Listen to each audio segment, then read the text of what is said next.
തടിക്കാട് LPSന്റെ 114 വാർഷികാഘോഷങ്ങൾ സംഘടിപ്പിച്ചു.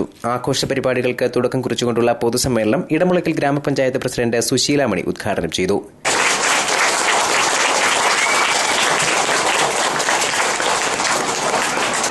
നല്ല രീതിയിൽ അധ്യാപകർ ഒരു 1-2 മാസത്തെ പരിശ്രമത്തിന്റെ ഫലമായിട്ടാണ് ഇത്രയും കുട്ടികളെ ഈ ഒരു ഘോഷയാത്രയിൽ പങ്കെടുപ്പിക്കുന്നതിന് നമ്മൾ 1-2 ദിവസം കൊണ്ടുപോകുന്നില്ല. പറഞ്ഞാൽ LPSൽ പഠിക്കുന്ന കുഞ്ഞുകുട്ടികളാണ്.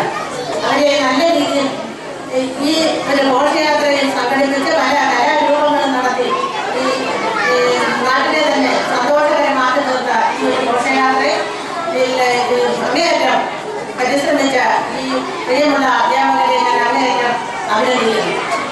School monitoring committee chairman Abdul റഷീദിന്റെ അധ്യക്ഷതയിൽ ചേർന്ന യോഗത്തിൽ ഹെഡ്മിസ്ട്രസ് D. അനിതകുമാരി സ്വാഗതം പറഞ്ഞു. ചടങ്ങിൽ ഇടമുളയ്ക്കൽ ഗ്രാമപഞ്ചായത്ത് വൈസ് പ്രസിഡന്റ് ജയപ്രസാദ്, ഗ്രാമപഞ്ചായത്ത് അംഗങ്ങളായ സബീന നാസർ, P. രാജീവ് തുടങ്ങിയവർ സംസാരിച്ചു.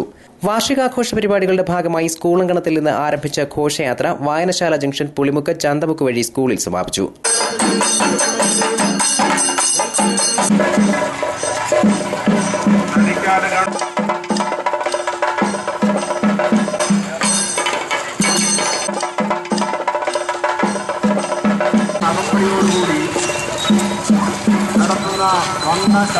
ആഘോഷ പരിപാടികളുടെ ഭാഗമായി പൂർവാധ്യാപകരെ ആദരിക്കൽ, പൂർവ്വ വിദ്യാർത്ഥി സംഗമം മുതലായവ നടന്നു. ബുധനാഴ്ച വൈകിട്ട് 4 മണിക്ക് ഏഴാച്ചേരി രാമചന്ദ്രൻ, കുരീപ്പുഴ ശ്രീകുമാർ, തേവരത്തോട്ടം സുകുമാരൻ തുടങ്ങിയവർ പങ്കെടുക്കുന്ന കാവ്യസന്ധ്യ നടക്കും. News bureau, Anchal.